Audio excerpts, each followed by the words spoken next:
एवात्मना तुष्टः आत्मन्येवात्मना तुष्टः प्रज्ञ तदोच्यते। स्थितप्रज्ञस्तदोच्यते। कोई रिसाइट करना चाहेगा? यस, आरती माता जी। हरे कृष्णा। श्री भगवानुवाच श्री श्रीभगवानुवाच प्रजहाति यदा कामान् प्रजहाति यदा कामान् सर्वान् पार्थमनोगतान् सर्वान् पार्थमनोगतान् आत्मन्येवात्मना तुष्टः आत्मन्येवात्मना तुष्टः स्थितप्रज्ञस्तदोच्यते। स्थितप्रज्ञस्तदोच्यते। हरि बोल, हरि बोल, हरि बोल। जय हो। थैंक यू माता जी। तो ट्रांसलेशन पढ़ेंगे अभी। Hare Krishna. The Supreme Personality of Godhead said, O Partha, when a man gives up all varieties of desire for sense gratification, which arise from mental concupiscence, and when his mind, thus purified, finds satisfaction in the self alone, then he is said to be in pure transcendental consciousness. Hare Krishna. Hare Krishna. Thank you Nisha माता जी। देखिए, पहली बात तो यहाँ पे note करने वाली है कि इसके पहले वाला जो श्लोका था वो किसने बोला था? अर्जुन ने। अर्जुन ने। और ये वाला श्लोका कौन बोल रहे हैं? श्री कृष्ण। श्री भगवान। हाँ, श्री भगवान बोल रहे हैं। तो जब अर्जुन के बारे में बात हो रही है तो श्री मतलब श्री भी नहीं, अर्जुन उवाच आ रहा है। और जब कृष्ण के बारे में बात हो रही है तो श्री कृष्ण उवाच नहीं आ रहा, श्री भगवान उवाच आ रहे हैं। तो यहाँ से हम बहुत ही क्लियरली समझ सकते हैं कि भगवत गीता में एस्टैब्लिश होता है बहुत कॉन्फिडेंटली कि कृष्ण ही श्री भगवान है। तो अभी यहाँ पे भगवान क्या बोल रहे हैं? स्थित प्रज्ञ व्यक्ति कौन है? स्थित प्रज्ञ मतलब जो कि दिव्य स्तर पे स्थित है, वो व्यक्ति कौन है? वो ऐसा व्यक्ति है जो डिस्टर्ब नहीं होता। जो देखिए, डिस्टर्बेंस दो प्रकार के होते हैं। एक प्रकार का डिस्टर्बेंस होता है कि हम दुखों से डिस्टर्ब होते हैं, हमारे जीवन में कुछ विपदा आती है, कुछ आपदाएं आती हैं और उससे हम डिस्टर्ब हो जाते हैं। होते हैं कि नहीं? आप में से कोई हुआ है कभी जिंदगी में कभी डिस्टर्ब, कुछ दिक्कत से, कुछ समस्याओं से? I can also give a thumbs up, मैं भी हुआ हूँ। यस। तो ये एक प्रकार का डिस्टर्बेंस हुआ। दूसरे प्रकार का डिस्टर्बेंस होता है जब हमें इंद्रियों का सुख मिलता है। इंद्रियां जो है, इंद्रियां हमेशा ललायित रहती हैं इंद्रिय भोग के लिए। तो हमारी आंखें जो है वो चाहती हैं कि कुछ सुंदर दृश्य देखें, हमारी जीवा चाहती है कि कुछ तो टेस्टी सा फूड खाएं, और उसी प्रकार से कान हमारे चाहते हैं कि हम कुछ तो सुंदर सा सुने, कुछ तो अच्छा सा सुने। और ये सारे जो इंद्रियों के जो विषय हैं, इंद्रियों के जो विषय वस्तु हैं, ये भी हमारी चेतना को डिस्टर्ब करते हैं। कैसे डिस्टर्ब करते हैं? मतलब दुख नहीं होता हमें, लेकिन हम समभाव में नहीं रह पाते। हम एंजॉयमेंट के द्वारा हम उत्तेजित हो जाते हैं। तो दो प्रकार की उत्तेजना है, एक है दुख से उत्तेजित होना, एक है प्लेजर से, सुख से उत्तेजित होना। तो आप में से कोई होता है कभी जिंदगी में कुछ ऐसा इंद्रियों का भोग का वस्तु मिल जाए तो हम डिस्टर्ब हो जाते हैं, मतलब पॉजिटिवली डिस्टर्ब हो जाते हैं, उत्तेजित हो जाते हैं उसको एंजॉय करने के लिए, राइट? स्टेबल माइंडसेट नहीं रहता। I can also give a thumbs up. तो जब मेनी टाइम्स तो ये जो पॉजिटिव डिस्टरबेंस है, ये पॉजिटिव डिस्टरबेंस का आप कोई उदाहरण दे सकते हैं? ये हमें जीवन में डिस्टर्ब कैसे करता है, इंद्रिय भोग?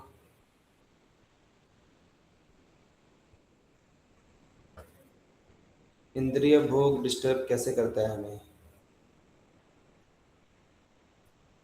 अगर कोई चीज़ हमें बहुत पसंद आए खाने में, वो सिर्फ कोई स्पेसिफिक लोकेशन पे ही मिलता है, और अगर हम वहाँ पे नहीं जा सके तो फिर जब बहुत लालसा होती है वो खाने की तो नहीं मिलता, तो फिर मतलब हम वाह, बहुत आगे चल के डिस्टर्ब हो जाते हैं। वाह, amazing, perfect, very good example. कि हम रह नहीं पाते अंदर से, वो क्या बोलते उसको, क्रेविंग, राइट? क्रेविंग होती है कि बस मुझे तो ये खा के रहना है, भी कुछ भी हो जाए। अभी मेरे को जैसे बारिश के मौसम में पकोड़े खाने की इच्छा होती है, या कुछ तो ऑयली, कुछ तो तला हुआ कुछ तो खाने की इच्छा होती है कि नहीं होती है? कुछ तो चाइनीज वगैरह या ऐसे कुछ तो खाने की इच्छा होती है। और एक बार अंदर इच्छा आ गई, वो जब तक वो खाएंगे नहीं तब तक मन पूरा, क्या बोलते हैं, मचलते ही रहता है, किसी भी चीज में ध्यान नहीं लगता, पूरा डिस्टर्ब हो जाता है हमारा माइंड। तो ऐसा क्रेविंग्स के केस में होता है। या फिर हम कुछ पढ़ाई कर रहे हैं या कुछ अपने काम पे फोकस कर रहे हैं, लेकिन अचानक से लैपटॉप में कुछ तो पॉपअप आ गया, या मोबाइल में कुछ तो पॉपअप आ गया, राइट? तो वो पॉपअप अगर हमारे जो भी इंद्रियों को अच्छा लगता है उसके बारे में है, तो फिर हमारा ध्यान उस टास्क पे से हटके वो पॉपअप पे आ जाता है, और फिर वहां से अलग अलग इच्छाएं हमारे अंदर उठने लग जाती हैं। या फिर हमने कुछ प्रिंसिपल्स सोच के रखे हैं ना, कि ये प्रिंसिपल्स को हम पालन पालन करेंगे, लेकिन मन से कुछ इच्छाएं आ जाती हैं, कुछ तो इंद्रिय भोग की वस्तु का स्मरण हो जाता है, और फिर हमारे प्रिंसिपल्स, फिर हमारे अंदर एक डिस्टरबेंस शुरू हो जाता है, एक अंदर से एक टग ऑफ वॉर, असमंजस शुरू हो जाता है कि हम अपने प्रिंसिपल्स को फॉलो करें, या फिर जो हमारे इंद्रिय भोग, इंद्रियां जो भोग की वस्तु मांग रही है उनको हम सेटिस्फाई करें। तो इस प्रकार से डिस्टरबेंस आते हैं इंद्रिय भोग वस्तु द्वारा। तो दो प्रकार के डिस्टरबेंस होते हैं, और इनफैक्ट जितना ज्यादा हम पॉजिटिव डिस्टरबेंस से अफेक्ट होते हैं, उतना ही ज्यादा हम नेगेटिव डिस्टरबेंस से अफेक्ट होंगे। क्योंकि नेगेटिव डिस्टरबेंस होता क्या है, हम किसी भी चीज से आसक्त हो जाते हैं, और फिर आसक्त होने के बाद जब हमें वो चीज मिलती नहीं है, तो फिर हम डिस्टर्ब होते हैं, नेगेटिवली डिस्टर्ब, राइट? हमको दुख क्यों आता है जीवन में? दुख तब आता है जब हम किसी चीज से आसक्त हो जाते हैं और वो चीज हमें मिलती नहीं है, या वो परिस्थिति नहीं मिलती, तो दुख आता है। It's very simple. दुख का मतलब क्या है? जो हमें जिससे आसक्ति है वो नहीं मिलना, दैट इज दुख। Very clear definition. तो हमें आसक्ति क्यों होती है किसी चीज से? आसक्ति होती है क्योंकि हमें उसमें पॉजिटिव डिस्टरबेंस मिलता है, मतलब हमको उसमें इंद्रिय भोग मिलता है, और इंद्रिय भोग मिलने के कारण हम आसक्त हो जाते हैं, और फिर जब वो चीज नहीं मिलती है तो फिर उसके कारण दुख होता है। तो अल्टीमेटली सारे डिस्टरबेंस हमारे जीवन में, सारे डिस्टरबेंस का स्रोत क्या है? क्या है हमारे जीवन में सारे हर प्रकार के डिस्टरबेंस का स्रोत?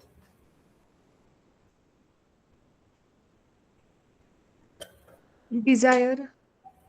इंद्रिय भोग की डिजायर, इंद्रिय भोग की लालसा।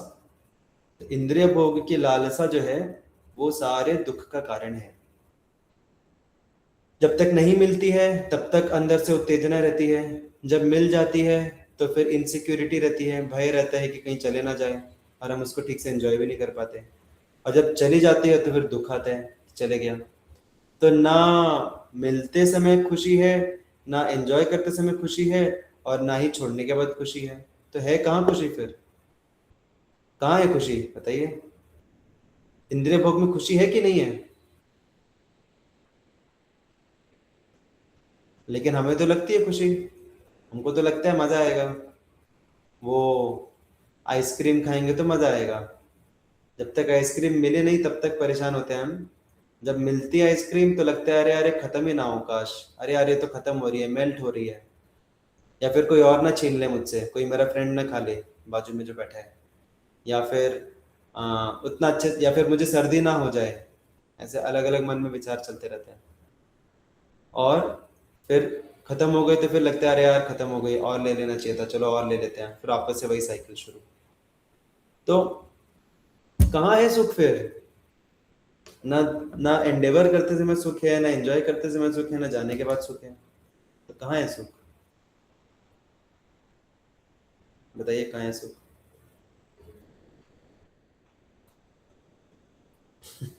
सुख है कि नहीं इस दुनिया में?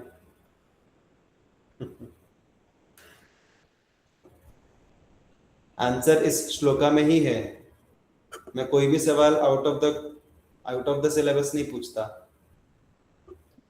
त्याग करने में। याद हम कहाँ पे करते हैं? नहीं, त्याग करने में। प्रजहाति। त्याग, बाप रे, त्याग करने में कहाँ सुख है? त्याग करने में सुख मिला आज तक किसी को? कभी मजा आता है त्याग करने में? चलिए मैं आप सबको बोलता हूँ कि अभी जन्माष्टमी आ रही है, अपने सारे इंद्रियों के भोगों को आप त्याग कर दीजिए, मंदिर को हमें डोनेशन दे दीजिए पूरा। तो खुशी खुशी आप लोग दे देंगे? नहीं देंगे, राइट? त्याग करने में कहाँ खुशी है? नहीं मिलती खुशी त्याग करने में। खुशी कहाँ पर है फिर? श्लोका में दिया हुआ है। प्रभु जी, कृष्ण के स्मरण, बाप रे, बहुत हाई लेवल के आंसर दे रहे हो आप लोग। उसमें सुख नहीं है, उसमें खुशी नहीं है, उसमें आनंद है। कृष्ण कॉन्शियसनेस में आनंद है, उसको सुख बोल के आप उसकी बेइज्जती मत कीजिए। प्रभु जी समाधान में कहाँ लिखा है इस श्लोका में? कहीं पे समाधान लिखा होगा क्या शब्द? देखते हैं कौन पकड़ पाता है।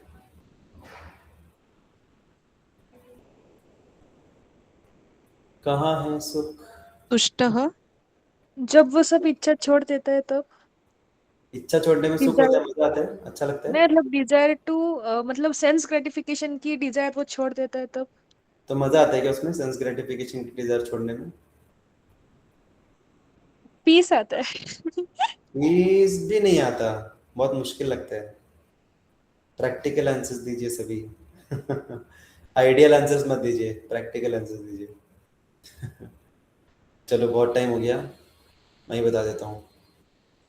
सुख है इस संसार में मनः गतान में। मनः गतान, मनः गतान मतलब मेंटल कॉन्कॉक्शन, मतलब सुख है हमारे मन में, हमारे माइंड में है। मतलब हमको लगता है कि सुख मिलेगा, सुख मिलेगा, सुख मिलेगा, और ये कहाँ पे लगता है हमको? मन में लगता है। मन में हमारे लड्डू फूटते हैं कि नहीं फूटते हैं? मन में लड्डू फूटते हैं। तो मन में जब लड्डू फूटते हैं तब सुख लगता है।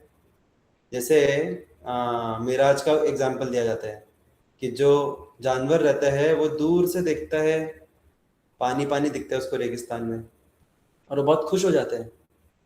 तो क्या असलियत में उधर पानी है? नहीं है पानी।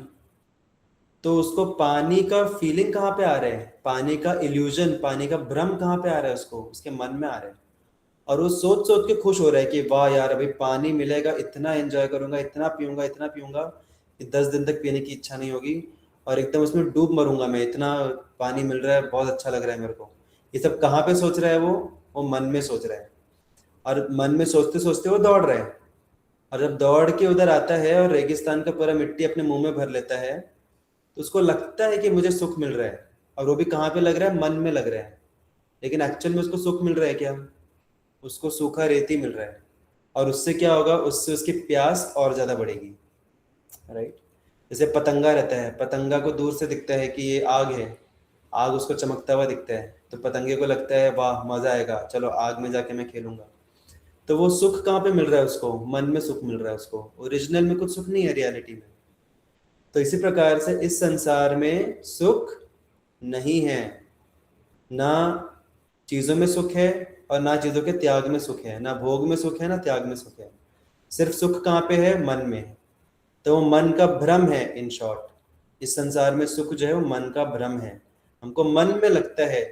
जैसे एग्जाम्स होते हैं जब या छुट्टियां होती है या कंपनी होती है, जैसे कुछ लोगों को अगर कंपनी में बहुत समय तक प्लेसमेंट नहीं होता तो वो सोचते रहते हैं वाह यार एक बार बस नौकरी लग जाए, कितना खुशी मिलेगा, कितना खुशी नहीं, कितना मजा आएगा, जिंदगी भर मजा आएगा बस। लेकिन जब जॉब लगता है तो लगने के बाद फिर दूसरी टेंशन शुरू हो जाती है। जॉब लगता है तो लगता है अरे यार कब छूटे, ये कब छूटे, कब मैं नहीं जाऊं कंपनी, नहीं जाना मुझे, राइट? तो ये सब कहाँ चल रहा है? सब मन में चल रहा है। तो सुख इस संसार में मन में है सिर्फ। तो ऐसे सुख को जो त्यागता है वो वास्तविक रूप में स्थित प्रज्ञ है, वो दिव्य स्तर पे है। और ये त्यागेगा कैसे? जैसे अभी हमने डिस्कस किया कि सुख को त्यागना, इंद्रिय भोग को त्यागने में तो और ज्यादा दुख है, तो हम त्याग भी नहीं सकते, त्यागेंगे तो भी हमें दुख होगा। तो उसका एकमात्र सॉल्यूशन है कि हम इनर हैप्पीनेस की सर्च करें, हम अपने आप में सुख को ढूंढें। We find satisfaction, we find happiness in our own self, in our own self. मतलब आत्मना आत्मना तुष्टः, खुद के अंदर तुष्टि ढूंढना। तो ये खुद के अंदर तुष्टि ढूंढने का मतलब क्या होता है? व्हाट डज इट मीन कि हम खुद में खुशी ढूंढें? खुद में खुशी ढूंढना मतलब खुदकुशी करना है क्या? डज इट मीन खुदकुशी कर लेने से खुद में खुशी मिलेगी? What does it mean by finding happiness in the self? जैसे बहुत सारे ऐसे मोटिवेशनल स्पीकर्स या फिलोसोफर्स बात करते हैं कि we have to find inner happiness, inner happiness, go within yourself, journey within. ठीक, क्या है ये within? Way inner happiness क्या है ये? क्या खुद को आइसोलेट कर लेने में इनर हैप्पीनेस मिलेगा, या पूरी इच्छाओं को त्याग देने में इनर हैप्पीनेस मिलेगा? कहाँ से मिलेगा इनर हैप्पीनेस?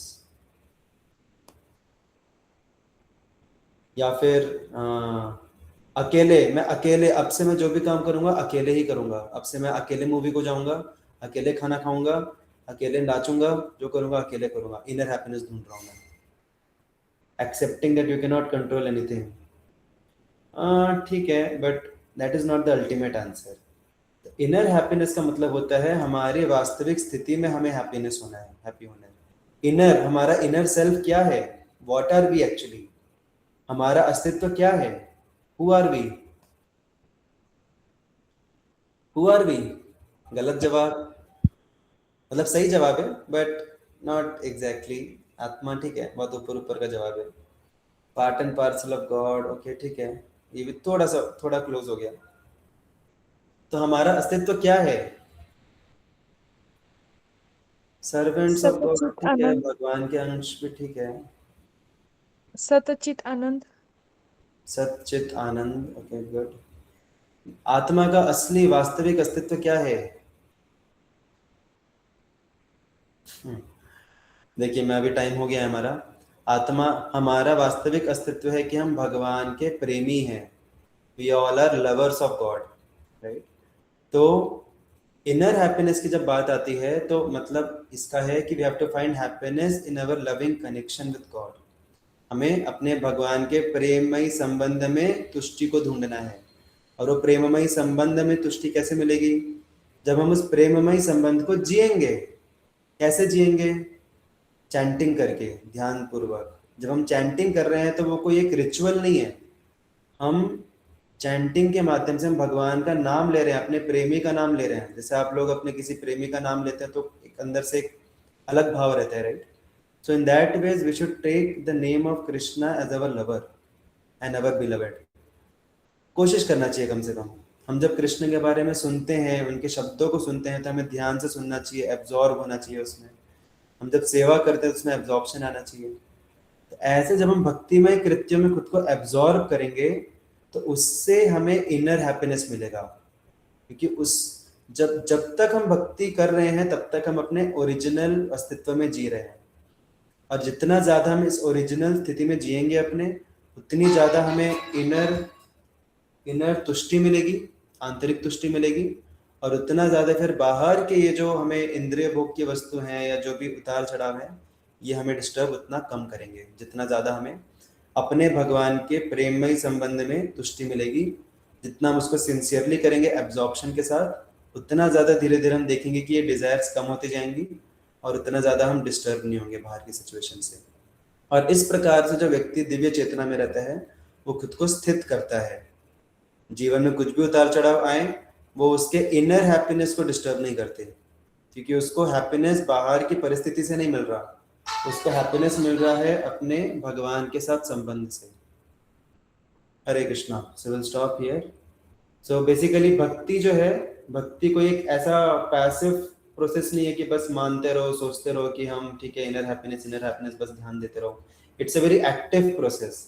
हम जो भी भक्तिमय एक्टिविटीज करते हैं, चाहे हम भगवान के बारे में सुन रहे हैं, सेवा कर रहे हैं, नाम जप कर रहे हैं, भक्तों का संग कर रहे हैं, दर्शन ले रहे हैं, ये सारे के सारे क्या है? एक्टिव एक्टिविटीज हैं हमारे उस इनर हैप्पीनेस को एक्सेस करने के।